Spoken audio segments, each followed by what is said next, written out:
Hello and welcome back to Statistics1. We are going to talk about mean and standard deviation of discrete random variable. So we talked about the probability of the probability distribution, which is the table that contains discrete random variable x, let's say, and the probabilities associated to each one of those possibilities that we have. Now we're going to introduce two formulas to calculate the mean and to calculate standard deviation for discrete random variable. So let's start with we can do the, should we do the example first? Nah, let's just write. So, no one is complaining, really? How do you know? All right. So, definition. So, mean of DRV, discrete random variable, is the formula is mu equals sum of all x times probability of x equals x. So that's the formula. You are multiplying all of the numbers and you will add them. This is also known as the expected value. You need to know that that phrase as well. Your problems on homework, exams, and so on might say find the mean, might say just find the expected value. Now, why is it called expected value? When you... So let's we all understand... Oops. We all understand the game of rolling a single dice. So here is the dice that has values on it. And what we know is that if we list all of the values that you can get by rolling, you can get 1, 2, 3, 4, 5, or 6. And the probability for each one of these is 1 out of 6. So these would be our probabilities for each individual one. Now this is if the dice is fair, right? In one of those ocean movies, they went to the factory when the dice were produced and they put some magnetic flakes in it and then they played, I believe, with magnets or whatever to change the outcome as they play. That's not fair. That's loaded, right? So if you make number 1 heavier than number 6, which is on the opposite side, will show more often. Now, did we completely eliminate number 1? No, we haven't, right? We did not eliminate number 1 completely. We just made it harder for it to come up. But the 6 would be favorable and will show most of the time because 1 is weighted and they're always opposite. I told you last time one way of the ways to know if you're looking at the good dice or a bad one is if the sum across the faces is always 7, right? So 2 and 5 are on opposite sides, 3 and 4, and 1 and 6. So we know that if we add these right over here, we'll get 1 as a probability because when you roll a die, something is going to come up. Now, to find our expected value,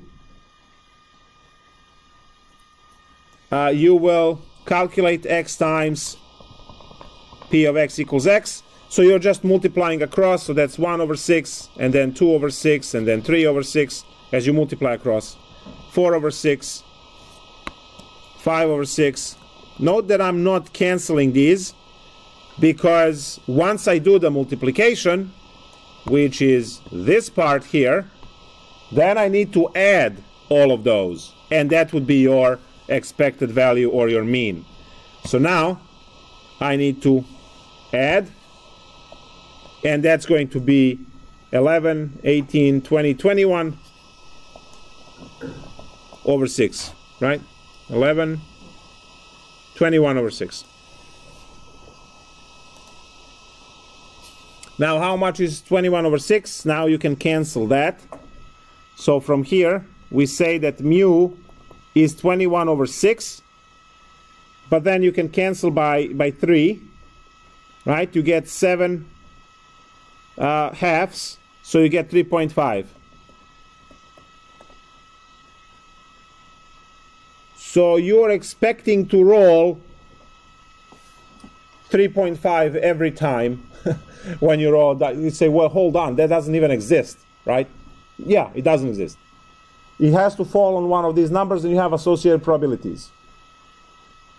But then, if you change the probability of these 1 over 6, right? If you change by adding the weight to one side, then those probabilities change, and then the expected value changes as well. So if you are winning in a game by having higher values, then you want to fix the die in such a way that the expected value goes up. And that means it will show higher numbers most of the time. Or if the game goes other way, you need lower numbers, then you make the higher numbers heavier and they will show smaller numbers more. Well-balanced die is designed, usually they kind of carve out a little bit of plastic so they can paint. You will see that number 1 has a very big dot like that, and then number 6 has 6 tiny dots. So when you add the amount of material, plastic volume, right, that you scrape out to paint, right, this one that has only one hole is going to be equivalent in weight to those 6 on the side 6. So all of that is taken into consideration when these things are designed to have the most fair possible die.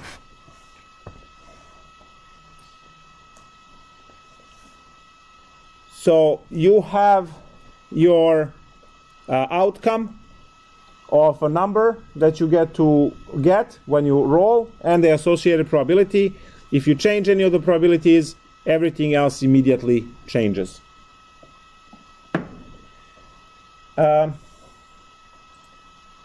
Should I do...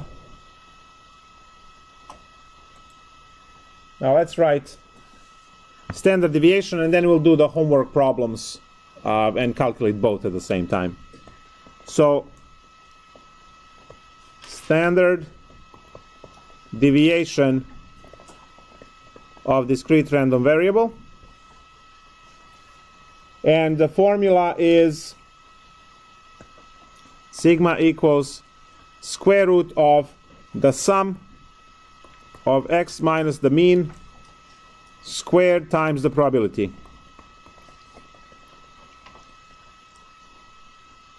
So when you are looking at this formula, please consider this entire thing as one number, because it is. Those are each one of these 1 over 6, one at a time, right?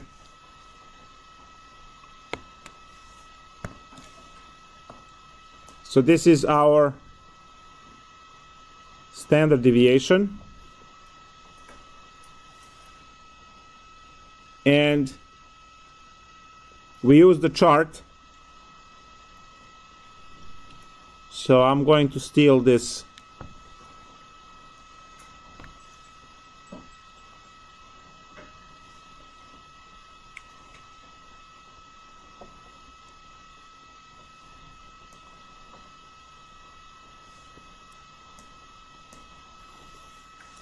I want to steal this example. So now I need a column for x minus mu. Then I need a column for x minus mu squared. And then finally I need a column where I multiply that x minus mu with the probabilities. So that's just order of operation PEMDAS. So now we know that our mu, because we calculated that earlier, we know that mu is equal to 3.5. Actually, we call it that 21 over 6. It was 21 over 6. And the reason why I want to use that, because it's easier. So each one of these will be negative 20 over 6 each one.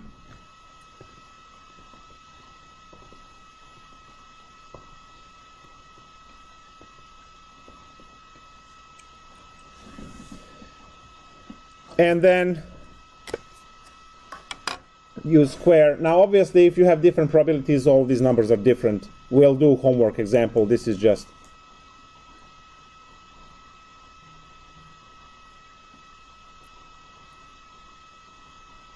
need to get into this. So 20 divided by 6 squared.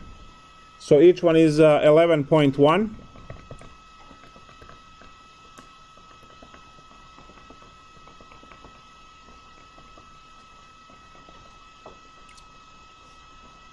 I have one extra. Should have had 6. And now we multiply these by probabilities. So that would be 11.1 times 1 divided by 6. So we have 1.85. This is a terrible example because they're all the same. We'll do the full example from homework. And now you add them and you have your number that goes under the square root. So in our case, because this example is lame, so it's going to be 11.1 obviously, and then standard deviation sigma is going to be square root of 11.1. So square root of the answer is 3.3, and that will be standard deviation for this discrete random variable. If you are playing this game, right, you roll die. Now let's find a nice example from homework.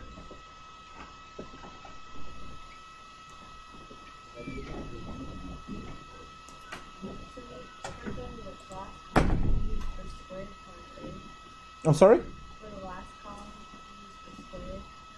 Yes, I forgot to write the square there. Yes, you're right. It should have a square right here. Because we go in order.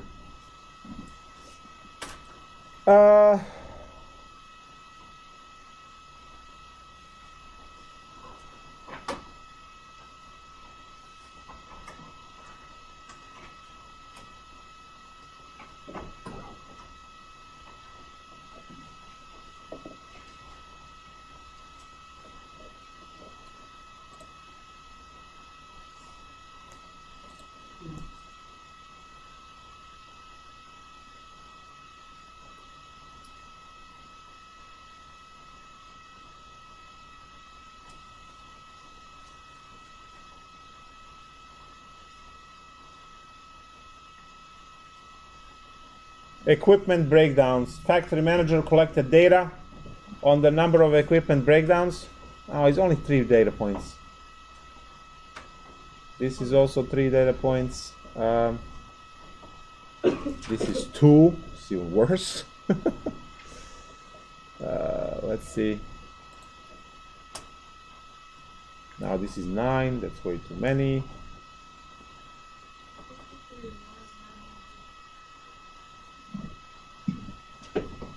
Children's gender, 534.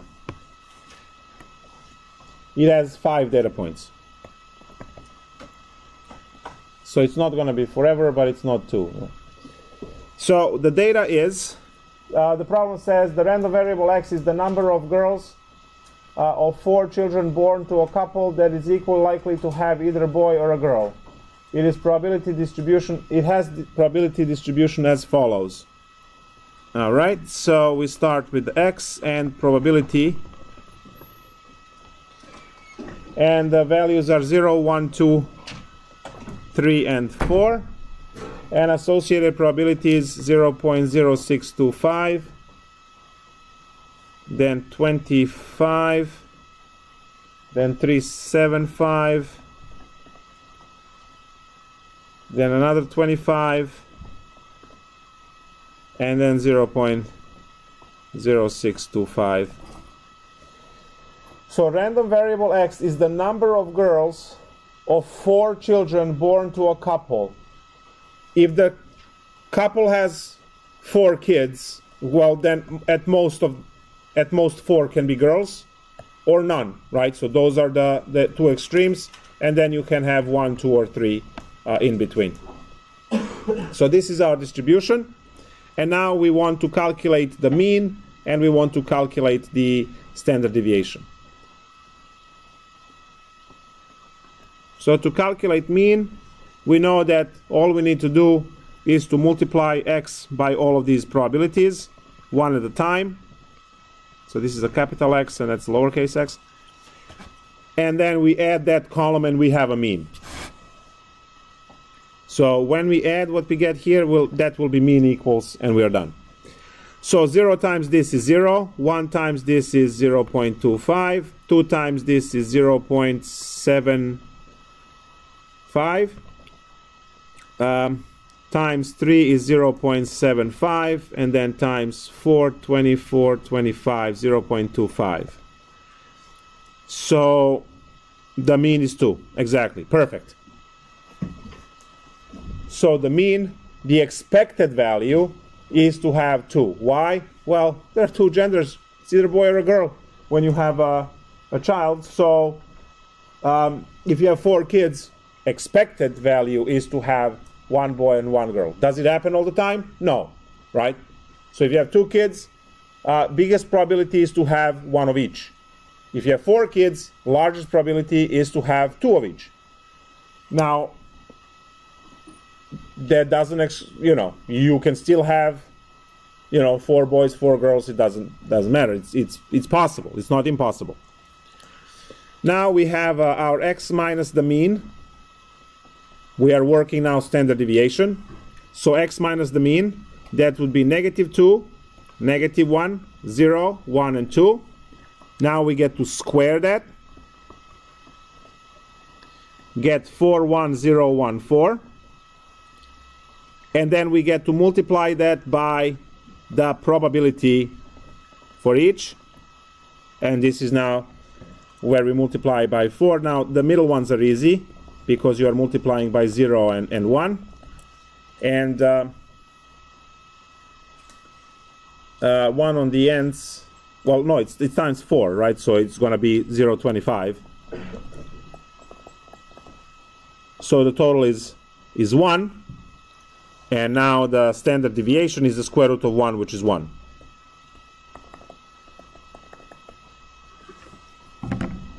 So in this particular problem, for this discrete random variable, which is the number of girls in couples that have number of children, right? Girls in the couples that have 4 kids, the expected value is 2, and then the standard deviation is 1. Now remember what standard deviation means. It shows the variance. So you have in the center here, you will have your mean. In our case, that's 2. And then you will have mean plus standard deviation. That's 3. Mean plus 2 standard deviations is 4. Mean plus 3 standard deviations in this case would be 5. Now, we are not worrying about that 5 because we said most 4 kids. Now, going to the other side, 1 girl and no girls. So this would be our, if you look at the number line, right? Now we only care, it's a discrete, right? So you go from 0 to 1 to 2, you can have 2.5 girls as kids. So expected value, you are expecting to have 2 girls and 2 boys if you have 4 kids, but then on the first standard deviation you might have, in this case, 3 boys, 1 girl, in this case 3 girls, 1 boy, and so on. So it's, and it's all probability. You get the probability by surveying people, you do the tally, that gets you frequency, divide frequency like we did in, if you remember this problem here, original problem had the frequency, did not have a probability. So you have to be careful what's given, right? If frequency is given, then you have additional calculations to work on to get your probabilities.